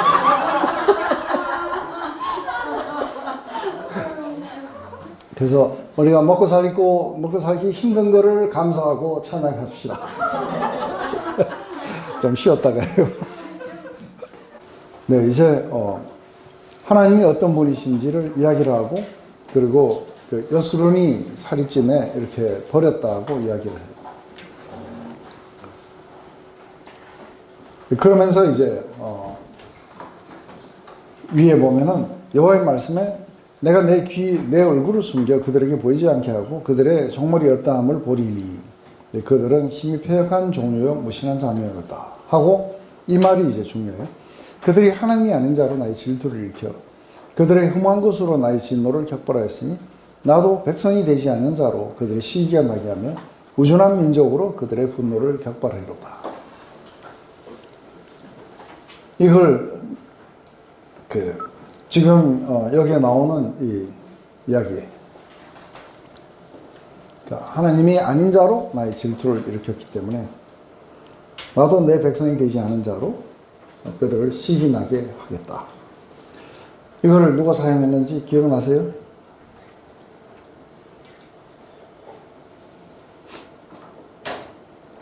이 말을 누가 사용했는지 기억 안 나세요? 네, 사도 바울이. 어디에서 나와요? 네, 어디까지는 잘 모르겠고, 그죠? 로마서에 보면은 이렇게 나와요. 이제 하나님 나라 안에서 지금부터 중요한 그거는 뭐냐 했을 때 누구든지 저를 믿는 자, 누구든지 왜 누구든지가 됐느냐 했을 때 이제는 유대인뿐만이 아니라 누구든지로 바뀌게 된 거예요. 그것은 모두에게 좋은 기쁜 소식이 전해졌지만 그렇다고 해서 모두가 다 복음을 믿었던 건 아니다는 거예요. 그래서 이 믿음은 들음에서 나는데, 근데 들었다고 모두가 다 믿지는 않았다는 거예요. 그러면서 이제 그 말씀이 땅끝까지 퍼졌지만 누구는 안 믿었냐면 이스라엘은 안 믿었다는 거예요. 그래서 이스라엘이 알지 못하면요, 먼저 모세가 이르되 내가 내 백성이 아닌 자로 너희를 시기나게 하며 미련한 백성으로 너희를 노엽게 하리라 하였고, 또 이사야가 담대하게 이르되 내가 구하지 않은 자들에게 찾은 바 되고 내게 문의하지 않은 자들에게 나타나노라 하였고, 이스라엘에 대해서는 종일 그들에게 손을 벌렸다. 하지만 그들은 오지 않았다. 그래서 지금 이것 때문에 이제 이방인들에게 문이 열렸다는 걸 갖다가 사도 바울은 바로 모세의 이 이야기 속에서 이걸 끄집어내는 거예요. 그렇게 되면서 지금부터 상당히 중요한 건 누구든지 하나님의 말씀을 믿고 받아들이고 하는 사람들에게 구원이 있을 것이다 하는 거를 이제 로마서 10장에서 그렇게 이야기가 되는 것이겠죠. 이러면서 이제 굉장히 그 중요한 거는 이제 오직 하나님 이외에 다른 구원자가 없다. 하나님 이외에 다른 신이 없다. 이걸 갖다가 알려주시기 위해서 지금 이들이 심판을 향해 지금 가고 있어요. 그래서 여호와의 말씀에 그들의 신이 어디 있으며 그들이 피하던 반석이 어디 있느냐. 그들의 희생고기를 먹던 것들, 전제의 술을 마신 것들로 일어나서 너희를 돕게 하라. 너희의 보장이 되게 하라. 이제는 나 곧 내가 그인 줄 알라. 나와 함께하는 신이 없도다. 내가 죽이기도 하고 살리기도 하며 상하기도 하며 낫게도 하나니 내 손에서 능히 건질 자가 없느니라. 지금 이 심판의 목적은 어디 있느냐 했을 때 심판의 목적은 하나님 이외에 다른 신이 없다. 그래서 너희들이 그렇게 가서 예배를 했던 바알의 그 신상이 너희를 돕게 하고 너희들이 가서 고기를 바쳤던 그런 어떤 아세라니 아사도 이런 것들이 일어나서 너희를 돕게 해봐라. 너희들을 전혀 돕지 못하지 않느냐. 근데 이제 하나님이 이 시간들을 통해 가지고 구원자가 나밖에 없다는 것. 그래서 아시리아는 쳐들어왔어요. 아시리아가 쳐들어올 때 이 백성들이 해야 되는 건 뭐냐면 하나님께로 구원을 요청해야 돼요. 근데 이 백성들이 하나님께 구원을 요청하지 않고 그리고 이집트로 가요. 그러면 이제 아시리아는 뭐냐? 내가 내 백성들을 나에게 돌이키기 위한 나의 방망이에 불과했는데 근데 너희들은 내게로 오지 않고 이집트가 너희들의 신이 됐다는 거예요. 이런 식으로 인간들은 끊임없이 자구책으로 돌아서고 아니면은 뭔가 동맹을 맺는다든지 이런 걸 통해 가지고 자기들을 강화시키려 하지 하나님께 나오지 않는 거예요. 근데 이 모든 과정에서 철저하게 완전히 깡그리 다 포로로 잡혀가고 이 땅에 거민이 하나도 남지 않을 때까지 가게 되면은 이들이 알게 되는 게 그건 뭐냐면 아무도 하나님의 손에서 건질 자가 없다는, 빼앗아 갈 수 있는 자가 없다는 걸 보여줍니다. 그러면서 내가 그인 줄 알게 될 거다. 이게 이제 이 백성들 안에 심어주는 굉장히 중요한 하나의 그 개념이겠죠. 그래서 포로 생활하고 돌아온 후로는 우상숭배가 싹 사라졌어요. 다시는 뭐 바알 월십이니 뭐니 이런 거하고는 전혀 상관없이 이게 사라졌어요. 그러면서 내가 나와 함께하는 그런 신이 없다. 내가 죽이기도 하고 살리기도 하고 상하기도 하고 낫게 하느니 능히 내 손에서 건질 자가 없다. 모든 것들의 주권을 가지신 하나님, 그분에게로 가야 되는 거예요. 그런데 바로 그분이 이제 심판자가 구원자로 이렇게 나타나시겠다는 거예요. 그게 이제 내가 하늘을 향하여 내 손을 돌고 말하노라. 나의 영원한 삶을 두고 맹세하느니 나의 번쩍이는 칼을 갈며 내 손에 심판을 잡고 나의 대적에게 보수하며 나를 미워하는 자에게 보응할 것이라. 나의 화살로 피에 취하게 하고 나의 칼로 그 고기를 삼게 하리니 곧 피살자와 포로된 자의 피요 대적 장관의 머리로 다시도다. 너희 열방은 주의 백성과 즐거워하라. 주께서 그 종들의 피를 갚으사 그 대적에게 보수하시고 자기 땅과 백성을 위하여 속죄하시도다. 이게 모세의 노래 이 마지막에 가고 갑자기 하나님이 이런 모든 것들을 향해 가지고 이들에게 굉장한 어떤 재앙을 내리시면서 그러면서 너희가 그렇게 의존했던 신이 너희를 구할 수 있는지 한번 봐라. 결국은 그 신들은 가짜다. 결국은 나만이 너희들을 구원할 수 있다는 것을 알려주신 후에 하나님은 이제 이 백성들을 괴롭히는 많은 그 대적들을 전부 다 이렇게 원수를 갚아주시고 그러고 나서 이 백성들을 구원하시고 속죄해 주시겠다는 거예요. 갑자기 톤이 확 바뀌니까 이상하죠, 그죠? 그러면서 결국은 그 심판자가 이제는 구원자로 바뀌게 될 거라는 것이죠. 그래서 우리가 이런 것들을 이렇게 보게 되면은 이게 뭐예요? 하나님은 이 백성들을 제일 먼저 이렇게, 근데 지금은 좀 꺼야 되겠다. 너무 덥다. 아브라함과 이삭과 야곱을 통해 가지고 이게 이제 백성을 만드세요, 그죠? 그리고 애굽으로 이렇게 보냈다가 그래서 거기에서 아주 굉장히 강력한 팔로 이들을 구원해내시고, 그리고 언약을 맺으시고, 그리고 이 광야를 갖다가 인도하시고, 마침내 이 땅을 갖다가 기업으로 이렇게 주시게 돼요. 약속을 다 이루시고, 그렇지만 이들은 그 하나님을 끝까지 섬기지 않아요. 그래서 다른 신들을 섬기게 되고, 이 결과로 이들은 포로 생활로 가게 되고, 근데 이 포로 생활로 이렇게 가게 될 때에, 이때에 하나님의 계획은 이들의 패망이 아니었고 뭐예요? 이들의 회복이었어요. 이 징계를 통해서 이들이 회복될 거라는 걸 얘기하는 것이죠. 그러시면서 이제 하나님은 그렇게 말씀하셨어요. 내 계획은 내가 안다. 그것은 너희들에게 이 재앙을 주려고 하는 게 아니라 너희들에게 미래와 소망을 주려고 하는 것이다. 그래서 이들이 이제는 하나님밖에 없다는 것을 알게 되고, 그래서 철저하게 이들은 자구책이라든지 다른 데서 구원을 얻으려고 하지 않고 하나님께로 돌아오게 된다면은, 그때 하나님은 이들과 새롭게 언약을 맺으시겠다는 거예요. 그러면서 내 영을 주고 그들의 마음을 새롭게 해서 그들이 즐겁게 내 말씀을 따라올 수 있도록 내가 만들어 주겠다. 이게 바로 너희들의 소망이다. 너희들이 할 수 없는 것을 내가 하게 해주겠다.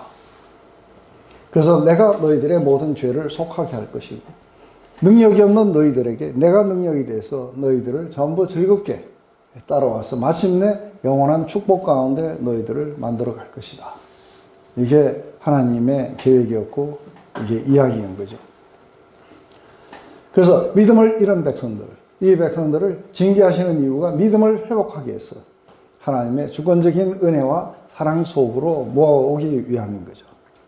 이걸 갖다가 깨닫게 되면은 바로 하나님의 그런 어떤 구원의 사역, 또 긍휼히 여기심, 이런 것들을 전부 다 경험하게 될 거라는 것이죠.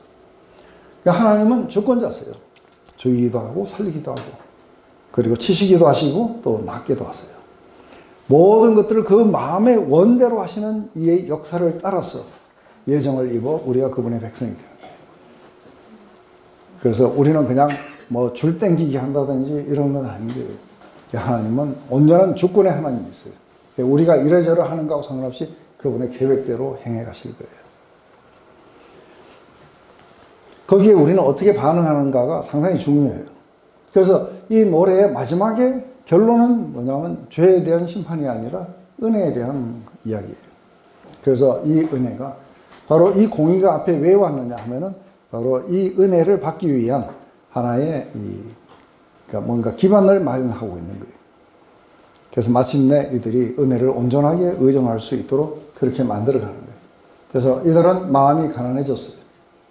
그리고 이제는 하나님을 온전히 의존하면서 회복되게 될 거예요.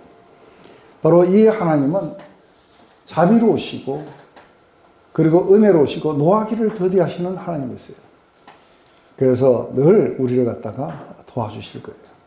이런 하나님의 자비의 어떤 성품들이 이렇게 찬양되어 나타나요.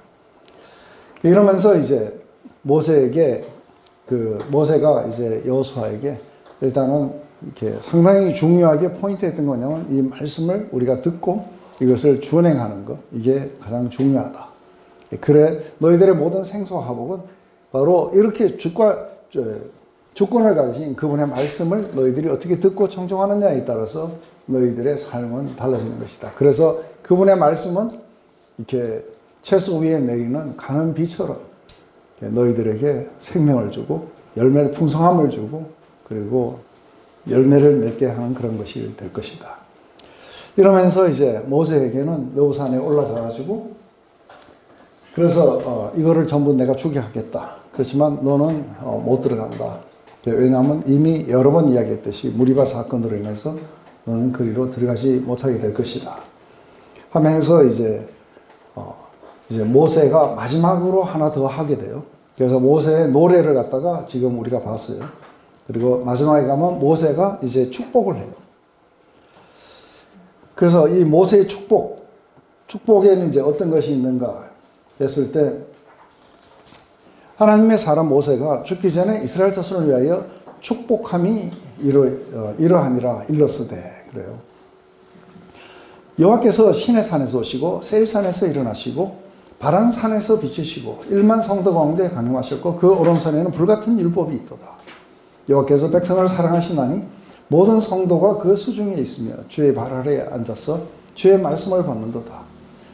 모세가 우리에게 율법을 명하시니 곧 야곱의 총회의 기업이로다. 여수론에 왕이 있었으니 곧 백성의 두령이 모이고 이스라엘의 모든 지파가 함께한 때로다. 지금 여기에서 보면 이스라엘이 받은 이 축복이 두 가지가 있어요. 어떤 거예요? 이스라엘이 받은 축복.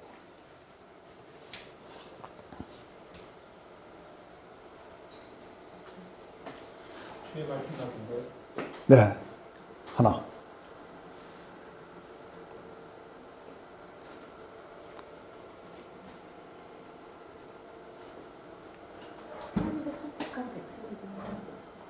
네, 근데 지금 여기에서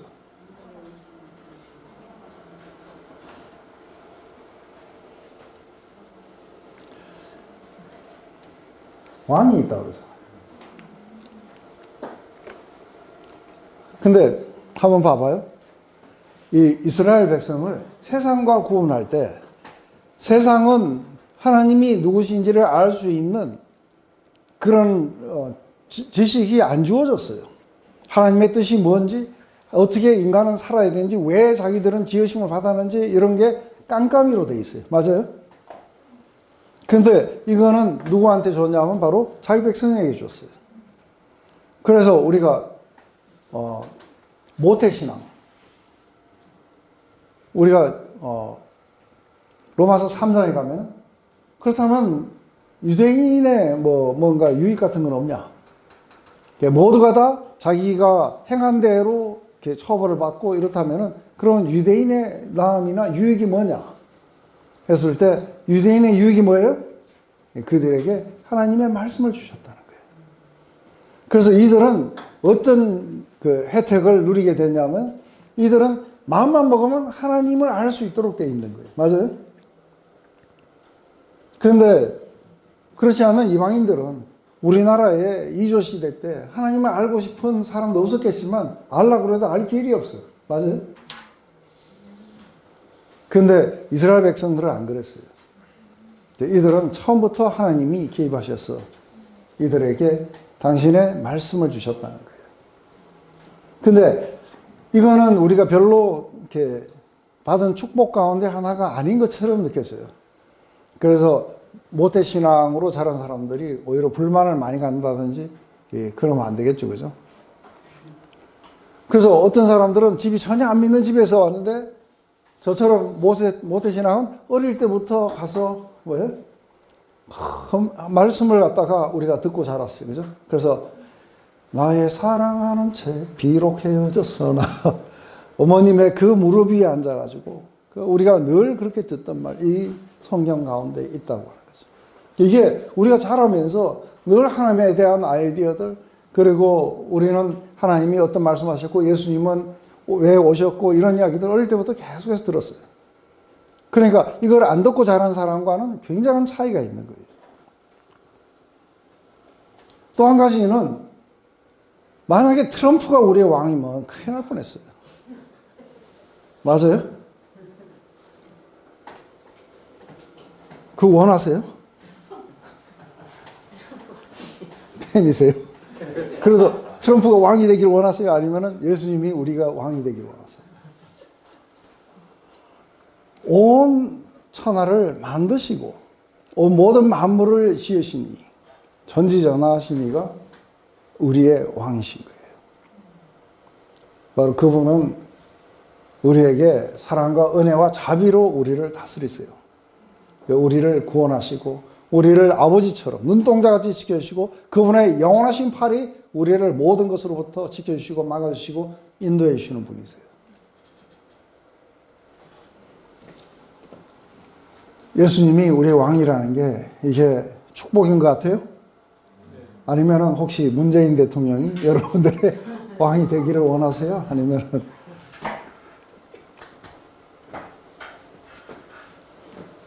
그래서 이 백성들에게 최고의 축복이 뭐냐면 바로 하나님이 왕이시고 그분의 말씀을 우리에게 주셨다는 거예요. 그런데 여기서 보면 신의 산에서 오셔서 제일 먼저 율법을 주셨어요. 세일산, 이것은 지금 이 광야를 지날 때 남쪽과 동쪽과 이렇게 북쪽이에요. 그죠? 파란산. 이것은 파란 광야에 있어요. 가데스 바네아에서 이들을 거절할 때, 그때도 하나님이 말씀하셨어요. 올라가라고. 그래서 이게 일반 성도 가운데 이렇게 임하실 때에, 그때에 하나님의 오른손에는 불같은 율법이 있었다는, 말씀을 우리에게 주셨다는 거예요. 그래서 여호와께서 백성을 사랑하시니 그래요. 사랑하셔서 어떻게 사랑하시냐면은, 이제 우리가 어머니의 무릎 위에 앉아가지고 말씀을 듣듯이 그분의 발치에 앉아가지고 하나님이 말씀하시고 이들은 그것을 듣고 있어요. 굉장히 이것이 이제 사랑스러운 어떤 그런 모습으로 가 있는 거죠. 그러면서 이것이 바로 야곱의 최고의 보물이었던 이들의 그 분기시였어요. 기업이었어요. 이들은 바로 그 말씀을 늘 그렇게 들을 수 있는 기회가 있었고, 뿐만 아니라 하나님이 이들의 구원자시고 인도자시고 왕이세요. 그죠? 이들을 갖다가 다스리세요. 아주 굉장한 기적과 이적과 그리고 말씀을 통해서 이들을 다스려 갔어요. 그게 바로 이렇게 사랑받은 자들, 의로운 자들에게 왕이 있었으니 모든 지파들을 다 이렇게 다스리는 왕이 있었다고 이야기하는 거예요. 이 두 가지가 여러분들에게 굉장한 축복으로 느껴져요. 네. 하나님이 그렇게 말씀하셨습니다. 내가 너희의 지극히 커다란 상급이니라. 네, 우리는 다른 걸 원해요? 아니면 하나님을 원하세요? 네, 우리는 하나님을 원해요. 그리고 우리는 다른 지혜를 원해요? 아니면 하나님의 말씀을 우리가 원하냐면 우리는 하나님의 말씀을 원해요. 네, 그분의 뜻을 원하고, 그리고 그 하나님이 우리에게 말씀해 주시는 거예요. 네, 이게 굉장한 축복으로 그렇게 느껴질 수 있겠죠. 이걸 굉장히 이렇게 행복한 모습처럼 이렇게 그리고 있어요. 그런데 400년 동안 이제 말씀도 없고 아무것도 없고 예언도 없고 아무것도 없는 그런 깜깜이 시대를 지나간다고 한번 생각해 보세요. 그리고 여러분들에게 잘못 인도하는 그런 말씀들만 막 난무하는 속에 여러분들이 한번 산다고 생각해 보세요. 얼마나 재앙인지. 이게 우리에게 커다란 축복이라고 말씀하시는 거죠. 그래서 이 하나님의 말씀을 듣고 부모와 발 아래서 아니면 예수님의 발치에서 앉아서 말씀을 듣든 그것은 상당히 이렇게 복되고, 그것이 바로 이스라엘의 기업이었어요.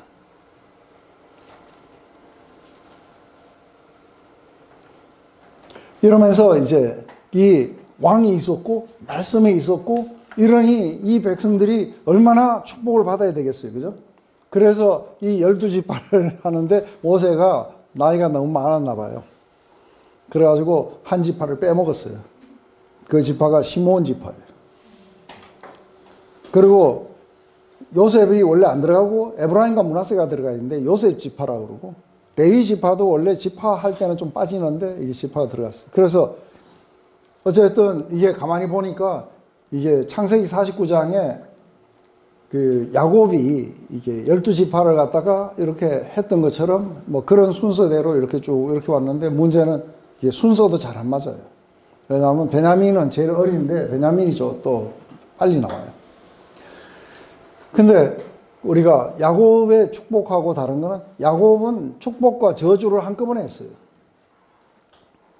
근데 모세는 축복만 해요. 그래서 저주가 없는 게 특징이에요. 또 한 가지는 굉장히 길게 나오는 게 요셉과 유다가 굉장히 길게 나왔는데 여기서는 레위가 길게 나와요. 그리고 나머지는 그냥 대충대충 설렁설렁 지나가게 되는데 레위가 상당히 길게 나와요. 그래서 여기 까만 게 다 레위예요. 그래서 왜 레위가 이렇게 길게 나올까? 르벤은 그때나 지금이나 뭐 그렇게 크게 축복받은 것 같지는 않아요. 왜냐하면 죽지 않고 그냥 서바이벌 하기를 원한다. 그러면서 유다는 그래도 여전히 뭐 너의 홀이 영원히 너를 떠나지 않고 이런 말은 없어요. 그러면서 이게 레위가 나오기 전에 시몬이 나와야 되는데, 유다가 나오기 전에 시몬이 나와야 되는데 이게 시몬도 없고, 그리고 레위가 유다 형이에요. 그런데 유다가 먼저 나오고 레위가 뒤에 나와요. 이러면서 이게 나중에 사도 요한도 보면은 우리 요한계시록에 보면 12족속 할 때에 한 족속을 또 빼먹고 이게 또 이상해요.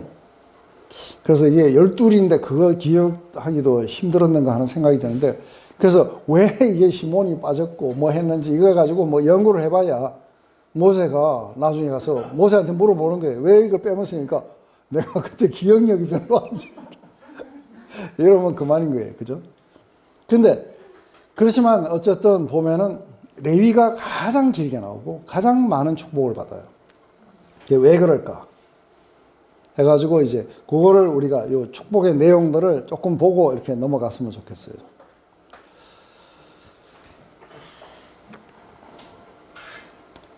그래서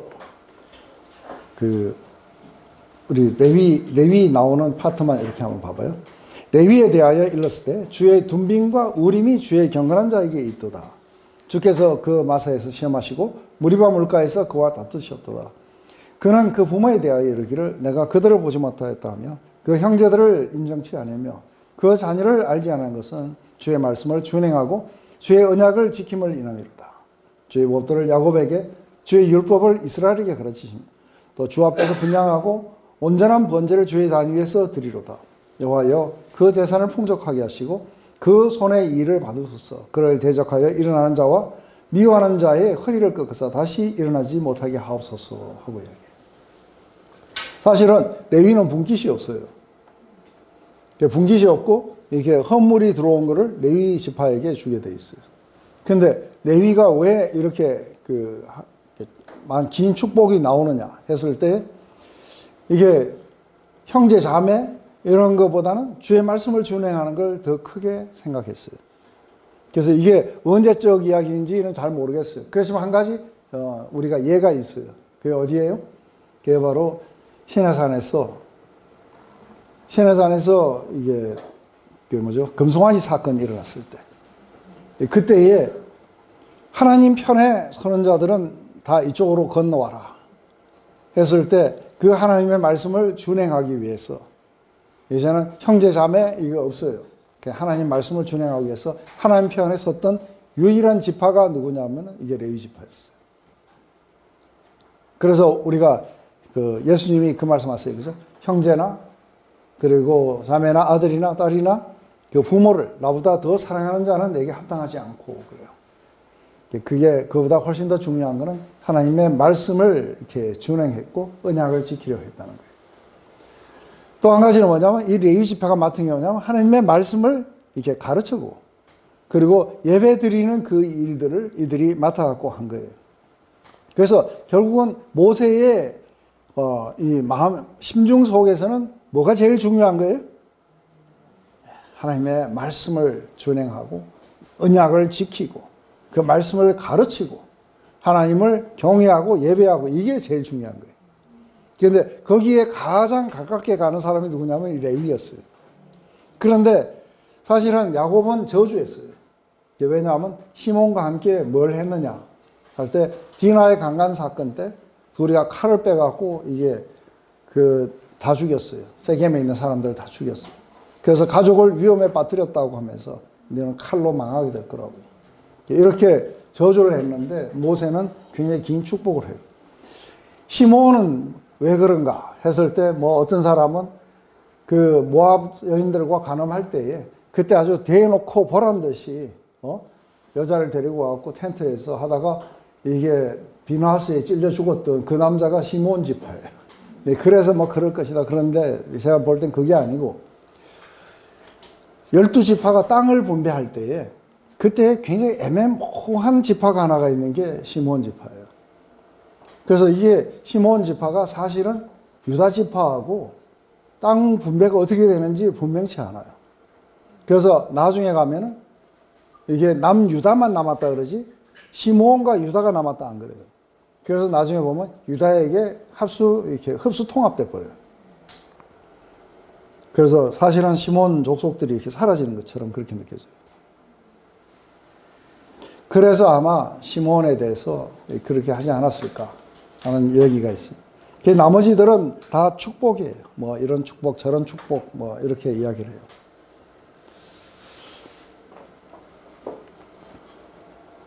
그래서 우리가 다시 한번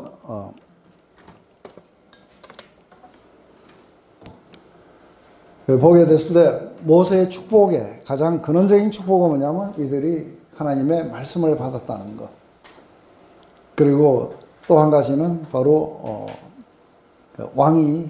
하나님이 왕이셨다는 것. 전능하신 하나님이 그들의 왕이셨다는 것. 이건 누가 우리 왕이신지는 굉장히 자부심을 가질 만한 거 아니에요? 맞아요? 그리고 우리는 아무 책이나 가져온 게 아니라 하나님의 말씀을 이렇게 받은 책을 가진 거죠.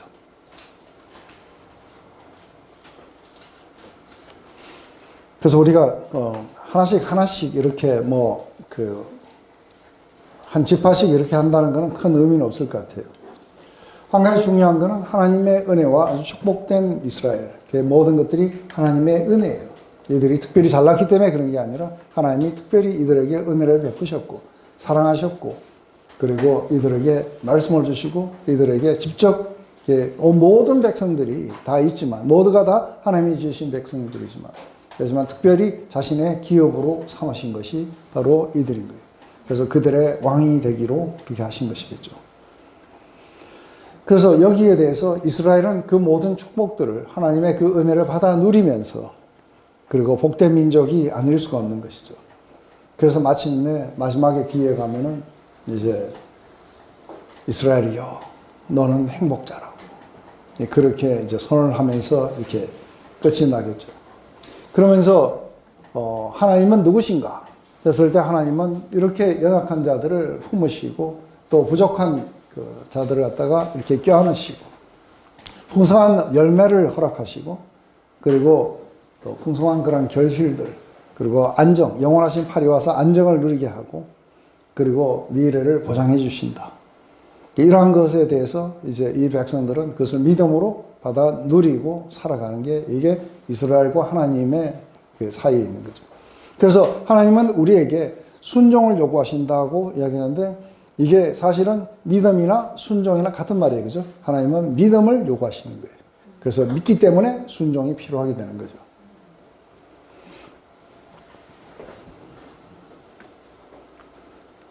여기 보면 여수론이여 하나님 같은 자가 없도다. 그가 너를 도우시려고 하늘을 타시고 궁창에서 위엄을 나타내시도다. 영원하신 하나님이 너의 처소가 되시리니 그 영원하신 팔이 내 아래에 있도다. 그가 내 앞에 내 대적을 쫓으시며 멸하라 하시도다. 이스라엘이 안전에 거하며 야곱의 샘은 곡식과 새 포도주의 땅에 홀로 있나니 곧 그의 하늘이 이슬을 내리는 곳이로다. 이스라엘이여 너는 행복자로다. 여호와의 구원을 너같이 얻은 백성이 누구뇨? 그는 너를 돕는 방패시요 너의 영광의 칼이시로다. 내 대적이 내게 복종하리니 내가 그들의 높은 곳을 밟으리로다. 이게 모세가 마지막 자신은 못 들어가요. 그렇지만 이 백성들을 이 약속의 땅에 들여보내면서 이 백성들이 바로 너희들이 얼마나 그러니까 너희가 행복한 자들인지 그리고 하나님 같은 분이 안 계신지 그래서 하나님에 대해서 그리고 그것을 받아 누리는 이스라엘의 행복에 대해서 이렇게 이야기하고 있어요. 그래서 하나님에 대해서 이야기할 때 제일 먼저 도우시려고 구름 타고 오시는 모습을 해요. 그죠? 궁창 가운데 위엄을 나타내시는 거죠. 그리고 영원하신 하나님, 그분이 우리의 처소가 되는 거죠. 뿐만 아니라 그분의 영원하신 팔이 네 아래에 있다 하는 거죠. 그래서 우리를 인도하시고 우리를 보호하시고 그리고 우리를 승리케 하시는 거죠. 그럴 뿐만 아니라 우리를 풍성한 삶으로 인도해 주세요. 이런 걸 우리가 경험한다면 우리는 행복자일 거라는 거죠. 그러면서 얼마나 행복하냐면 너희처럼 그런 구원을 얻은 백성이 어디 있느냐. 어떤 신이 너희를 그렇게 애굽에서부터 그렇게 홍해를 가르고 10가지 재앙을 내리고 그리고 반석에서 물을 내고 만나와 메추라기를 먹이시고 그리고 마침내 약속하신 그 땅을 이렇게 주게 되는 이런 경험들을 한 사람이 누가 있겠냐는 거죠. 그러니까 여러분들 그래요? 누가 이렇게 예수 그리스도께서 오셔서 우리의 죄를 위해서 십자가를 지시고 그리고 우리로 하여금 성령을 주시고 믿게 하시고 우리로 하여금 그것을 갖다가 받아 누리게 하는 이런 어떤 구원을 얻은 자가 누가 있겠느냐는 거예요. 이걸 생각하면은 우리는 굉장히 행복한. 왜냐하면 그분의 영원하신 팔이, 우리는 그분이 우리의 영원한 처소가 될 것이고, 그분의 영원하신 팔이 우리를 갖다가 늘 보호하시고 인도하시고 지켜주실 거예요. 그러니까 우리는 안전에 거하게 될 거예요. 우리는 더 이상 우리가 잃어버릴까 두려워할 필요가 없어요. 왜냐하면 영원하신 팔이 와서 우리를 되돌려 놓으실 거예요. 바로 이렇다면 이러한 구원을 얻고 이런 어떤 사랑과 보호와 풍성함을 누리게 하는 그 하나님, 그리고 그것을 받아 누리는 우리는 얼마나 행복할까. 하나님 이 이야기를 이 33장의 축복의 마지막은 이런 식으로 이렇게 끝이 나게 돼요. 이게 방패실 뿐 아니라 영광의 칼이시기도 해요. 그죠? 이게 여러분들이 실제로 느끼는 것이라 해야 돼. 그죠? 이스라엘아, 넌 정말 행복한 사람이다. 이렇게 자기는 약속의 땅에 들어가지도 못하면서 광야에서 이렇게 이 백성들을 이끌고 와서 그들을 향해서 얼마나 행복한 줄 알아야 된다. 이러면서 이제 마지막 34장의 이야기가 나오게 되면서 끝이 나요. 이러면서 모세가 모압 평지에서 느보산에 올라가 여리고 맞은편 비스가 산 꼭대기에 이르매 여호와께서 길앗 온 땅을 단까지 보이시고 또 온 납달리와 에브라임과 므낫세의 땅과 서해까지의 그 유다 온 땅과 남방의 종료 여러 성읍 여리고 골짜기 평지를 소알까지 보이시고 여호와께서 그에게 이르시되 이는 내가 아브라함과 이삭과 야곱에게 맹세하여 그 후손에게 주리라 한 땅이라. 내가 내 눈으로 보게 하였거니와 너는 그리로 건너가지 못하리라 하시매 이에 여호와의 종 모세가 여호와의 말씀대로 모압 땅에서 죽어 벳부얼 맞은편 모압 땅에 있는 골짜기에 장사되었고 오늘날까지 그 묘를 아는 사람이 없느니라. 모세가 죽을 때 나이가 120세나 그 눈이 흐리지 아니하였고 그 기력이 쇠하지 아니하였도다. 지금 여기에서 보면은 우리가 느보산에 이렇게 갔을 때 이렇게 일단은 우리가 볼 수 있는 거는 남방은 확실하게 다 보여요. 그리고 날씨가 아주 좋으면은 우리가 똑바로 보면은 그 서해까지 다 보여요. 뿐만 아니라 이렇게 우측으로 보면은 저 위에 이 요단강을 따라 쭉 올라가다 보면은 그 위에 단까지 이렇게 다 아마 그때는 공기가 지금보다 더 없어가지고 더 잘 보였겠죠, 그죠? 우리도 보면은 굉장히 넓은 지역을 보고 왔어요. 근데 문제는 뭐냐면 이걸 보여주시고 그리고 너는 못 들어간다 하시는 거예요. 그래서 한마디로 말해서 하나님이 마지막 모세에게 약을 올리신 거예요. 보여만 주시고 못 들어간다. 근데 모세는 그때까지 눈도 흐리지도 않았고 그리고 기력도 쇠하지 않았는데 너는 여기서 죽게 될 것이라고. 그래서 모세는 거기서 죽었어요. 하나님의 말씀을 따라 죽었어요. 근데 한 가지 여기 보면은 굳이 모세가 뭐 요단강 건너가서 그렇게 못 들어간다고 하면은 뭐 안 들어가도 됩니다 하고 뭐 할 수 있었어요. 왜요? 이미 땅의 정복이 시작이 됐어요. 그래서 지금 여기서 바라보고 있는 이곳은 어디냐 하면은 이게 루벤 지파 땅이에요. 그래서 안 들어가고 루벤 지파나 갓 지파나 므낫세 반 지파 땅에서 살면서 요단강만 안 건너가면 돼요. 안 그래요? 그러면서 거기에서 사람들에게 뭐 법도 가르치고 뭐도 하고 그 지파들을 이끌고 이렇게 하고 있으면 됐을 텐데 그렇게 안 한 거예요. 하나님은 왜 보여주셨을까? 그리고 왜 못 들어간다고 하셨을까? 이게 상당히 궁금한 거예요. 아브라함에게 이 땅을 너에게 주겠다고 말씀하세요. 아브라함이 죽을 때에 겨우 막벨라 구를 돈 주고 산 게 정도예요. 이삭도 그랬었고. 야곱은 자기 할아버지가 사놓은 거기에 묻히기를 원하면서 거의 대부분 땅에서 못 살고 저기 밧다람으로 갔다가 저 밑에 왜 남방 네게부 사막에 있는 부엘세바나 이런 데서 왜 살았냐면 우리가 가봤지만 그쪽에는 사람도 별로 안 살고 거기에 마침 우리가 운이 좋아서 그렇지 거기에 모래바람이 막 부는데 그런데 누가 와서 살겠어요, 그죠? 그런 데서 겨우 한쪽 끄트머리에 마지막에 붙어가지고 그렇게 있다가 애굽에서 죽었어요. 그런데도 불구하고 야곱은 자신의 그 시체를 이 막벨라 굴에 물어달라고 그래요. 그리고 아주 17년 정도밖에 못 살았던 이 요셉도 마지막에 애굽의 총리 대신이 되고 있는데 마지막에 자기 시신을 약속의 땅에 묻어달라고. 그래서 나중에 출애굽할 때 이게 요셉의 시신을 들고 나와가지고 세겜에다 묻어줘요. 모두가 다 약속을 받았을 때 완전히 그 땅을 소유하거나 이렇게 하지 못했어요. 다들 어떻게 하냐면 멀리서 보고 믿음으로 죽어갔어요. 모세도 믿음으로 그 땅을 바라보고, 그리고 이미 다 봤어요. 그죠? 보고 바로 거기가 하나님이 약속하신 땅인 걸 봤어요. 거기 한번 들어가게 해달라고 졸랐지만 모세는 믿음으로 죽어갔어요. 그렇지만 멀리서 바라보고, 그래서 모세가 얼마든지 뭐 안 죽고, 그죠? 기력도 있겠다. 그래서 루벤 집하고 뭐하고 살았어도 됐어요. 근데 모세가 바라는 건 그런 건 아니었어요.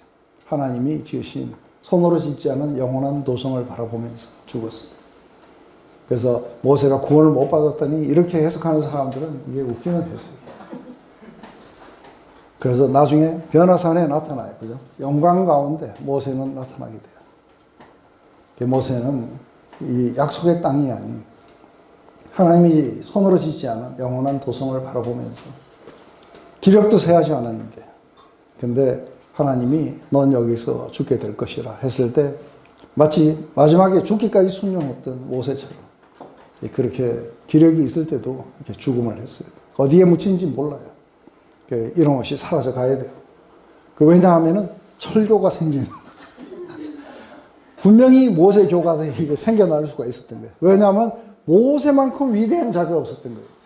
그 후에 이스라엘에 모세와 같은 선지자가 일어나지 못하였나니 모세는 여호와께서 대면하시던 자요, 여호와께서 그를 애굽 땅에 보내서 바로와 그 모든 신하와 그 모든 땅에 모든 이적과 기수와 모든 큰 권능과 위엄을 행하시게 하시며 온 이스라엘 목전에서 그것을 행한 자더라. 모세만큼 위대한 자가 그 뒤에 나오지는 못해요.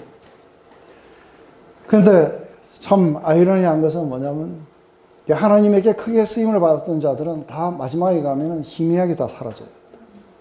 왜냐하면 그것은 그들이 아니고 하나님이시라는 것을. 그래서 모든 사람들의 초점이 어디로 가야 되냐면 리더가 아니고 하나님이라 해야 돼요. 그래서 모세는 그렇게 자기가 사라져 가는 것.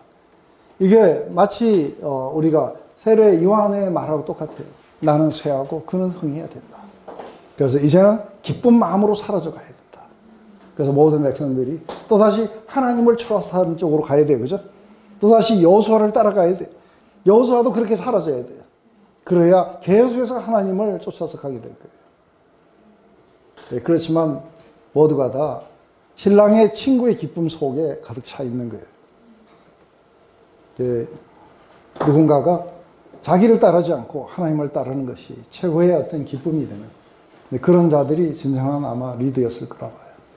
그래서 무덤이 있는 걸 알면은 성지 순례 와요, 또. 그러니까 안 돼요. 그죠? 무덤이 어디 있는지도 없어져야 돼요. 그래서 오히려 위대했는데도 불구하고 무덤은 없어요. 그래서 거기 가면은 다 여호수아의 무덤이 어디 있는지 아든지 확실하게 우리가 아는 건 막벨라 굴은 알아요. 그죠? 막벨라 굴은 거기에 있는 거예요. 그렇지만 거기가 아브라함을 이렇게 뭐 위해서 가는 건 아니었을 거라 봐요. 그게 이스라엘 사람들에게는 굉장히 아주 중요한 의미가 있었기 때문에 여기 아랍 지역인데도 불구하고 거기에 정착민들을 막 데리고 가고 군대가 지키고 그랬던 걸 봐요. 이게 이스라엘 백성들에게는 상당히 의미가 있는 땅이었어요. 왜냐하면 그 땅을 주장할 수 있는 가장 중요한 근원이었기 때문에 그럴 거라 봐요. 그래서 우리 영광의 탈출, 거기에 보면 나오는 그 내용이 뭐냐면 빰빰빰빰 할 때 그 영어로 그거 아세요? This land is mine, God gave this land to us. 이 땅은 하나님이 우리에게 주신 땅이라는 거예요. 그러니까 이게 모든 것은 그리스도가 돼야 돼요. 그죠? 그리고 하나님이 되셔야 돼요. 어떤 인간도 그렇게 존중을 받거나 아니면 어떤 인간도 숭배의 대상이 되거나 그렇게 하면 안 되는 거예요. 모든 영광과. 그래서 마지막 사도 요한이 이리 올라오너라 해서 천상에 올라가는 거예요. 근데 거기 오니까 제일 먼저 보는 게 뭐냐면 24장로들이 자신의 멸류관을 땅에 던지면서 하나님 앞에 엎드리는 장면부터 나와요. 그리고 천사를 보자 천사에게 절을 하니까 일어서 하는 거예요. 그러면서 내게 절하는 건 안 된다. 그래서 오직 하나님과 보좌에 계신 이와 어린 양께만 모든 영광과 찬송과 존귀를 드려야 된다. 그렇게 될 때 모세도 타락 안 하고 사람들도 타락 안 하고 모두가 다 잘 되는 거예요. 그래서 사라지면은 잊혀지고 이러는 것일 거라고 해요. 그래서 모세와 같은 자가 다시는 일어나지 못하였다. 왜냐하면 모세처럼 하나님의 말씀을 이렇게 받아서 준 자가 없어요. 하나님의 말씀을 가르치기도 하고 그리고 예언도 했지만 이렇게 하나님의 말씀을 받아서 준 자는 없어요. 그리고 이렇게 구원을 입힌 자도 없었어요. 이제 이렇게 되면서 이제 여호수아에게로 넘어가서 모두가 다 모세든 여호수아든 모두가 다 이제 예수 그리스도를 갖다가 그렇게 포인트하면서 하나님께 영광을 드리면서 끝이 나게 될 거예요. 아멘? 네, 기도하고 마칠게요. 하나님 오늘 이렇게 모세오경을 마쳤습니다.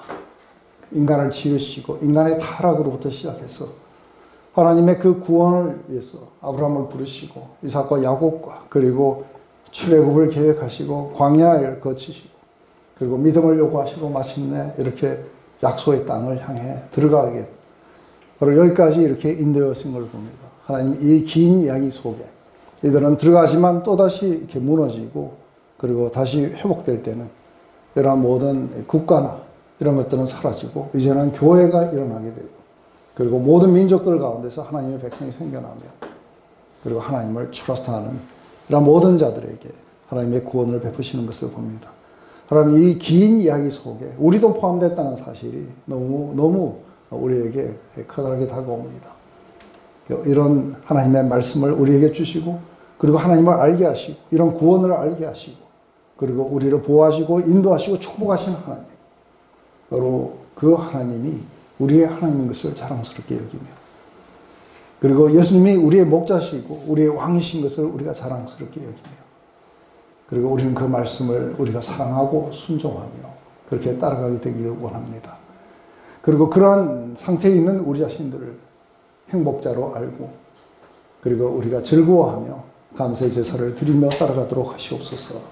예수님의 이름으로 기도드렸습니다.